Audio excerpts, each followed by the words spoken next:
Hi, I'm Kelly Forden. I'm here today with Wendy Rawlings. We are going to be talking about her story, Coffins for Kids, which is from her 2019 collection, Time for Bed. Hi, Wendy. Hi.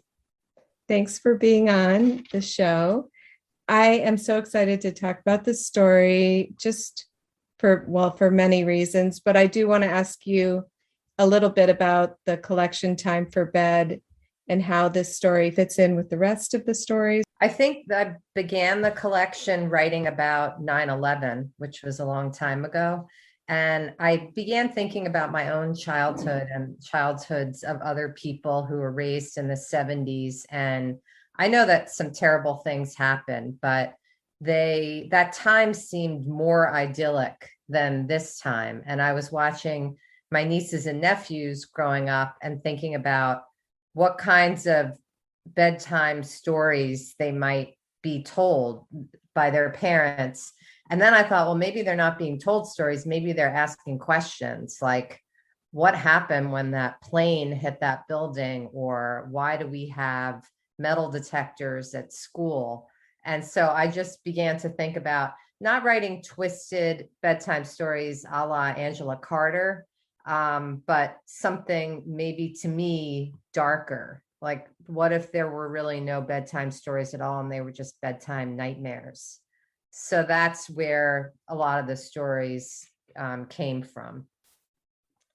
So when you came up with the ideas for Coffins for Kids, and part of this program is people are supposed to read the story beforehand because we give everything away in the discussion. But can you start by telling us a little bit about how you first had the idea for the story itself, this particular story? I teach a class sometimes to graduate students, but my favorite way of teaching it is to undergraduates. And it's a creative writing course. We have a lot of special topics, creative writing courses at the University of Alabama where I teach. And the students were having trouble thinking about how often comedy arises from the most terrible things, even though I'd showed them many examples of stories and comedy routines that, were taking on racism, sexism, rape, the worst things that can happen. And so I gave them a challenge one day and said, write down the title of a story, like make up the title of a story about something horrible, and we'll see if we can make it funny. So my title was Coffins for Kids, and I got a kick out of putting an exclamation point just to like drive my point. And I had no idea really where I was headed. But as a class, we voted to work on a couple, and I didn't want to do mine, but they really pushed me because they thought that was so bizarre. So we all gave a few a try. And then when I got home, I thought I hadn't really been writing that much, and short stories had gotten a little bit maybe stale for me. I didn't have a lot of energy for short stories. I was writing more creative nonfiction, and this kind of animated me. There had been a lot of, everything from Sandy Hook then to, Parkland hadn't happened yet, but there had been a real string of terrible shootings at schools. So that was sort of where it began.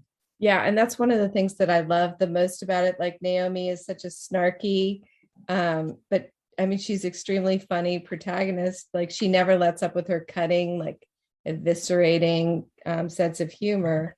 And I thought that was one of the most amazing aspects of the story because, she's so bitter and wry, and yet somehow that makes it even more poignant. I think the fact that she's so alive and clearly just like such a great person that I'd love to hang out with, and that this terrible thing has happened to her.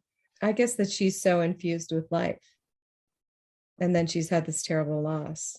That's an interesting observation. Yeah. Yeah. All right. So the first line, the gunman didn't like redheads, which I think really points out how arbitrary and so like how we're at the whim of these people, who have access to guns, who can make these crazy distinctions between people. Did that come from somewhere in particular, or were you just thinking about how arbitrary it can be?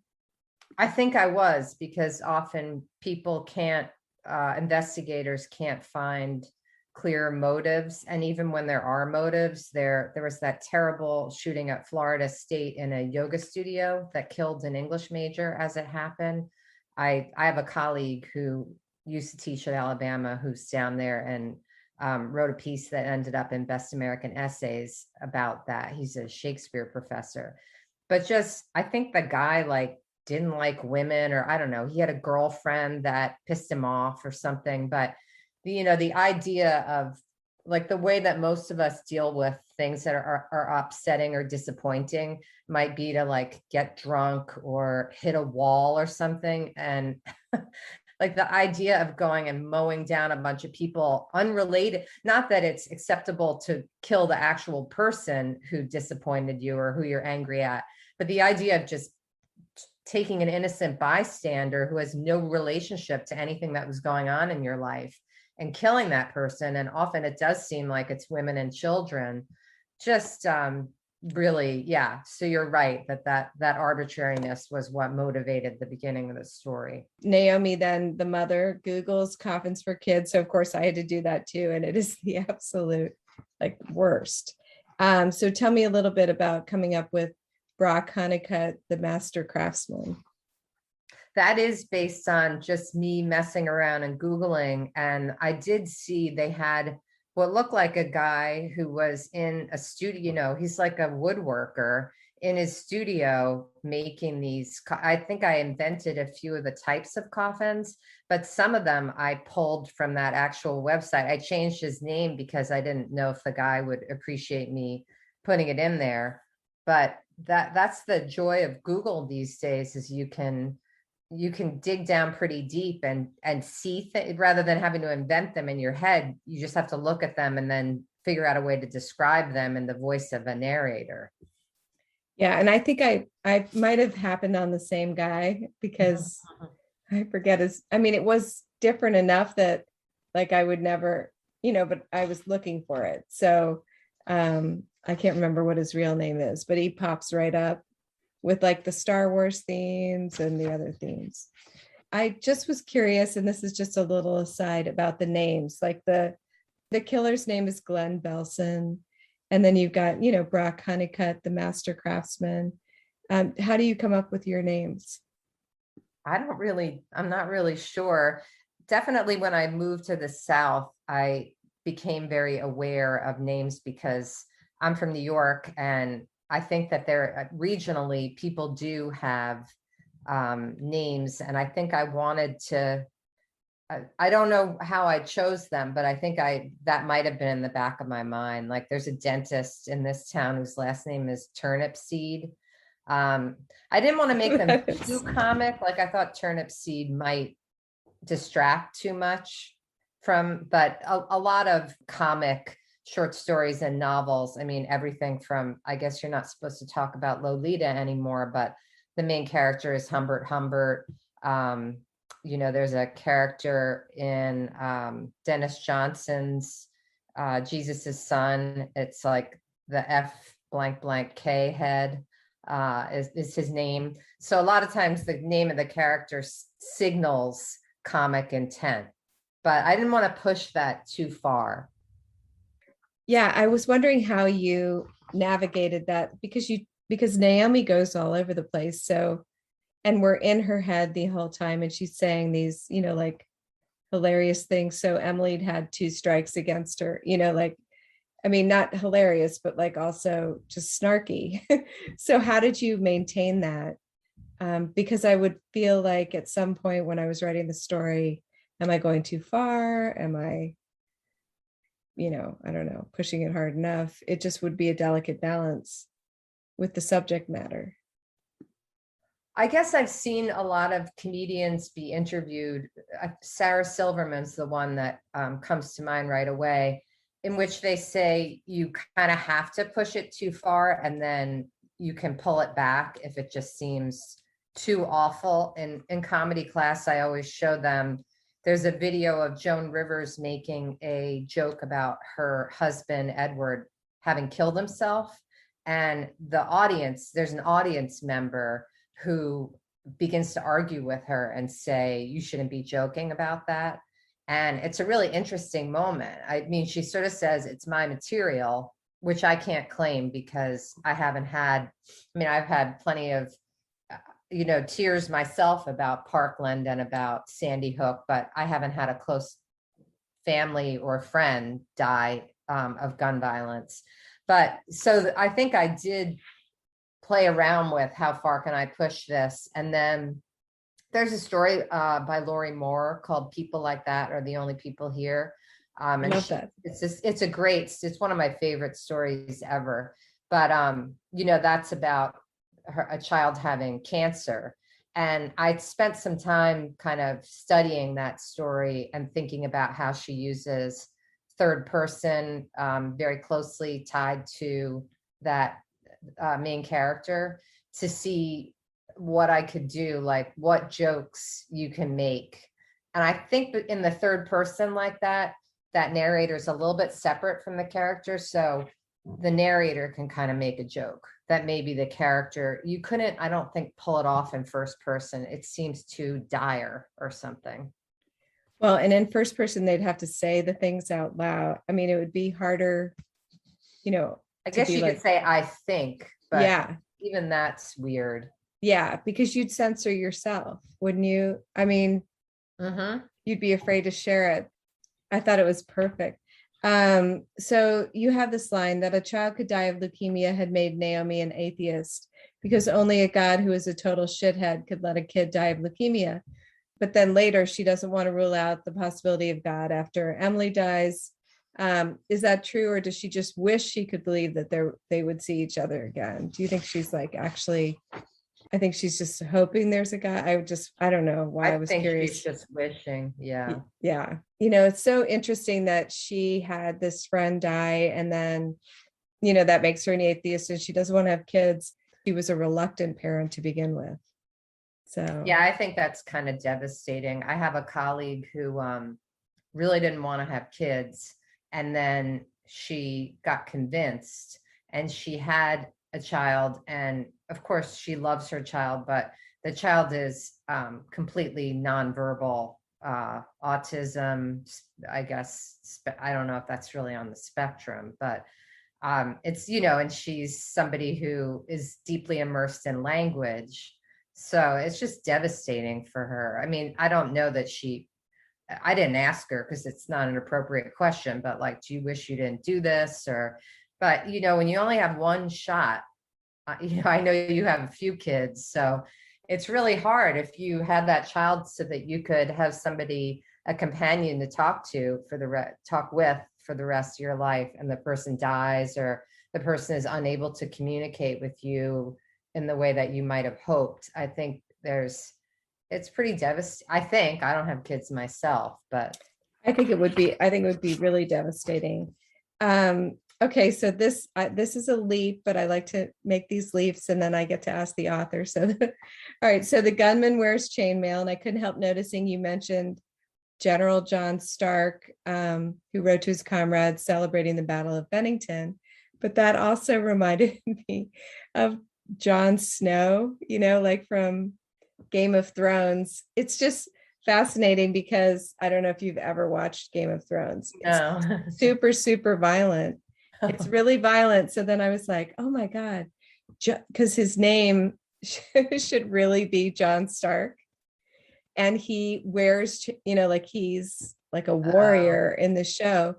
And then I started thinking about violence in society and blah, blah, blah, blah. But anyway, okay, so since it's not clearly any, connection to that, I'm glad I cleared it up though, because I bet a lot of people are like, oh, that it must be Jon Snow. Well, if it fits, sure. I'm weird. probably the only one in America who hasn't read Harry Potter or watched Game of Thrones. So, oh my gosh, yes. I just have to say, Game of Thrones starts out really violent, but there's a lot of character development that's really interesting. But anyway, okay, so tell me a little bit about General John Stark then and how he made it into the story. I gotta be honest with you, Kelly, maybe it's COVID or something, but I have no memory. It's I'm okay. sure I was noodling around on the internet and found it, but Well, he has that. He's the one who wrote that. Didn't he write "Live Free or Die"? Or oh yes, that's where, yeah.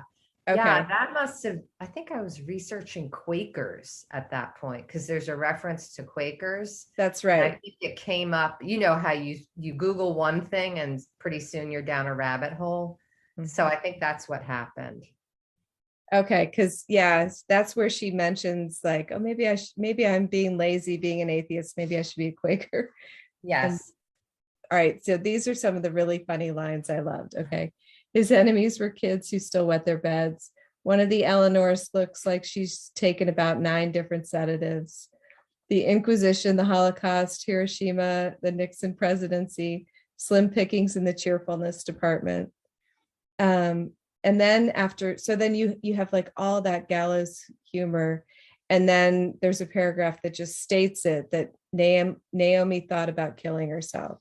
So underneath it all, she's like, maybe I'm just gonna drive off a cliff. And that felt really real to me as a parent in that situation. Did that, I mean, was that a leap for you to get to that moment where she says that, or did that just come naturally? I think one of the details in the story that is drawn from my life, I had a cousin and a best friend who weirdly both died of leukemia within 3 years of each other. And I watched those parents, particularly at my cousin's funeral. I watched my uncle, who I just thought of as such a mild mannered. My father's family is English, so they're very sort of contained, unlike the Jewish side of my family, which is much more emotive. And I just saw him completely go to pieces when they brought her coffin in. And I was I was young. I was like 13, and I'd never experienced the death of an old person before. This was my first experience of death. And I thought, because I didn't know, I couldn't really process that he was feeling like that because it was his child. I just was reading it as death. I thought, oh, this is what every death is going to be like forevermore. And, it was sort of very, very difficult early part of my life. And then, then when the friend died 3 years later, again, it was the same disease, the same death of a young girl. And again, I watched the parents, it was a divorced couple, and the father was remarried. And I just watched the two parents kind of separately. They didn't even really have, they couldn't really lean on each other because it'd been an acrimonious divorce.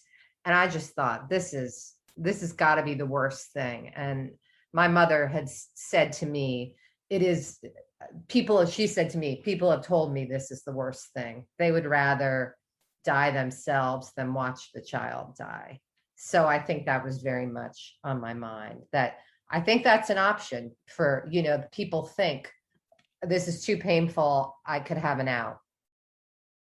I agree. I think I've heard that from people who've lost kids that, like hopefully they have another kid because that they will be incentivized to live. And sometimes they Otherwise, go and have another, if they're young enough, they'll actually, get pregnant and do it again. And I think I that's a can't, real act of courage. I agree. I mean, that is hard for me to understand. Um, just having that much chutzpah to do it again, but good for them because it probably Mhm. does, give them something to live for. Okay, so she asks her husband Rick if he would be all right a little while, and he says for a vacation, and she Mhm. responds sort of more like a retreat. And then there's another section that knocked me flat. She calls to get a coffin, and the woman asks when she needs it.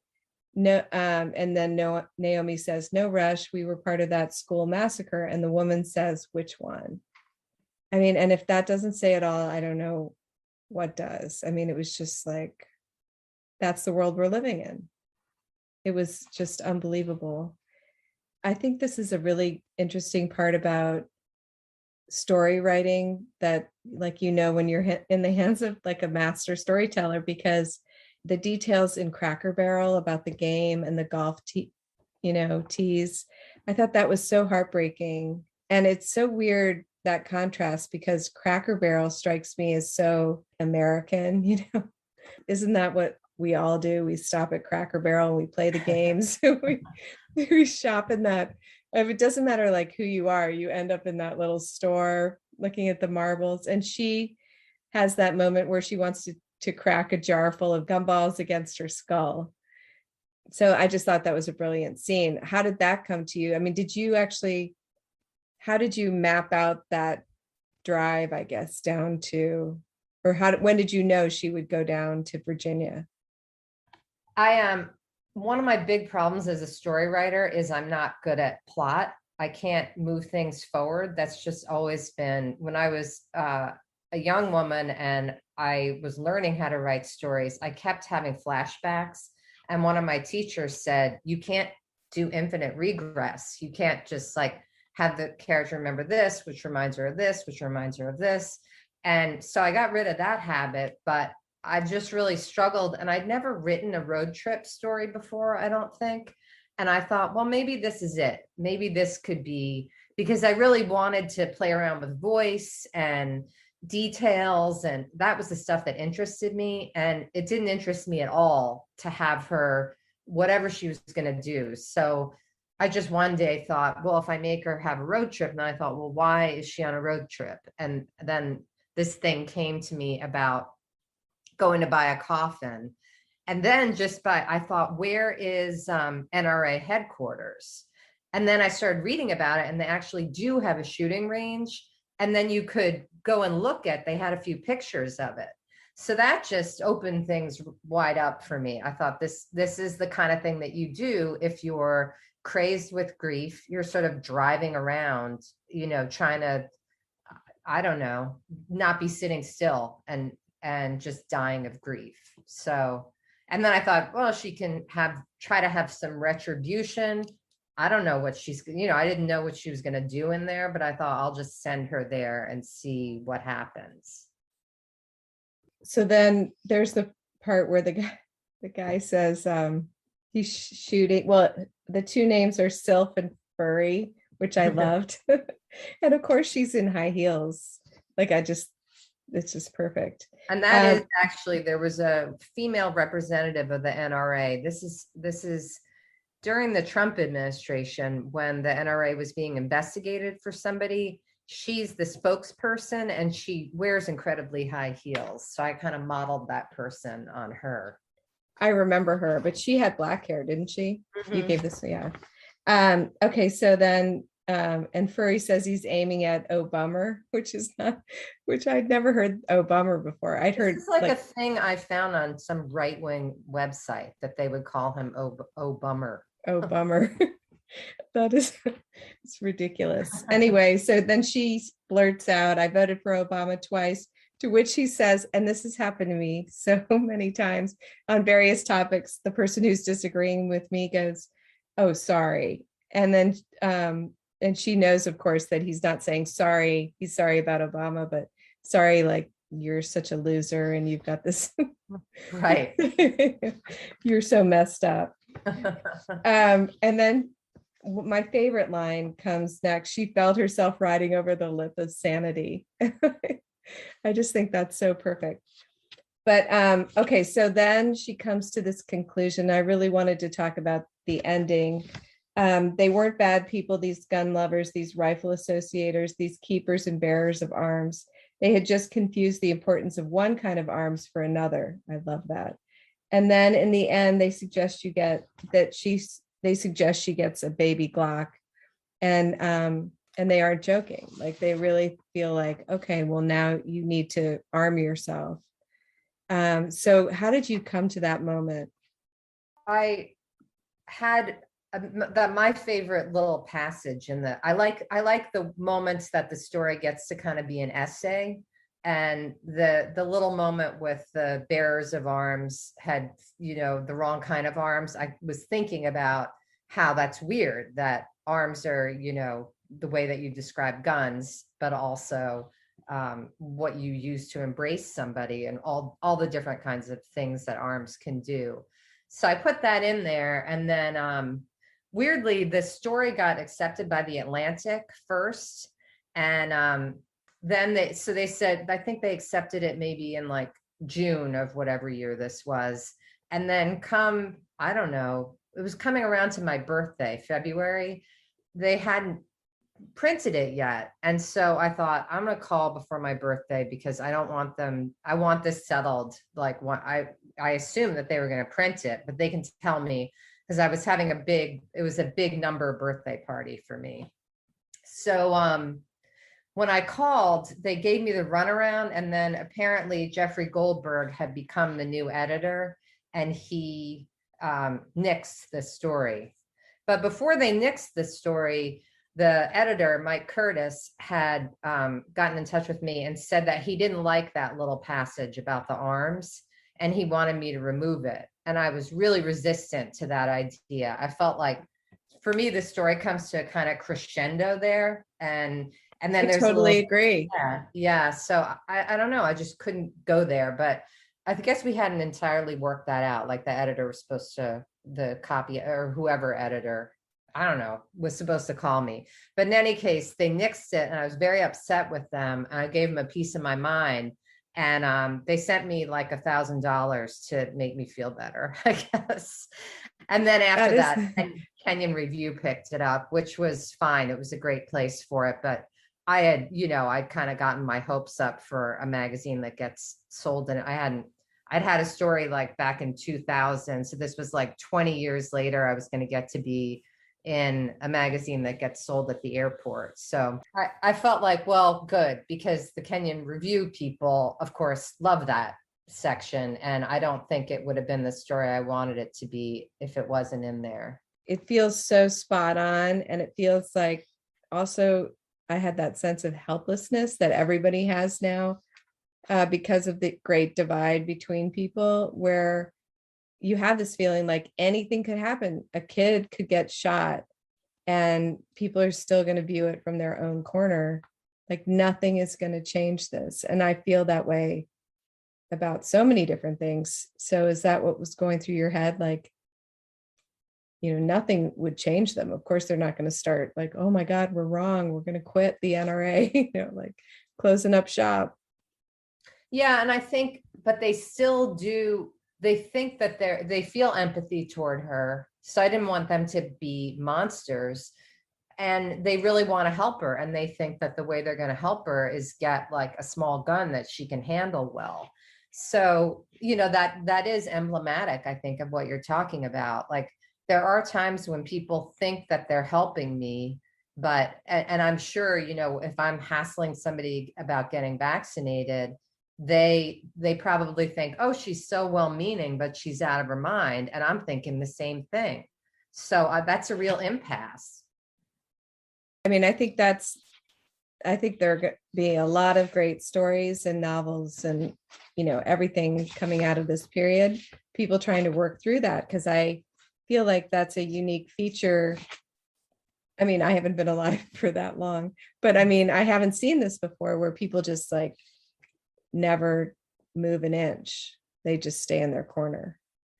So I thought the story is fantastic for that. Is there anything I didn't cover that you thought, oh, she's definitely going to talk about this, or I want to discuss this aspect of the story? I guess I had some I was going to ask you something, which was I had some reservations about putting that story first in the collection, but I work with my editor and we were sort of not quite sure. There was some hesitancy about having like one of the stories that has a lot of, because sex is always more dangerous than violence in this country. So not to start with a story that had sex in it, but then to start with a bang. But I had some reservations about doing that just because there is a kind of relentlessness about that story. And I wondered if you as a reader found it relentless, or if you think other people do. Not at all. I had never seen a story from that point of view. And the fact that she was so humorous, now that you mentioned Lori Moore, I can definitely see like a connection to that kind of, I would say, gallows humor.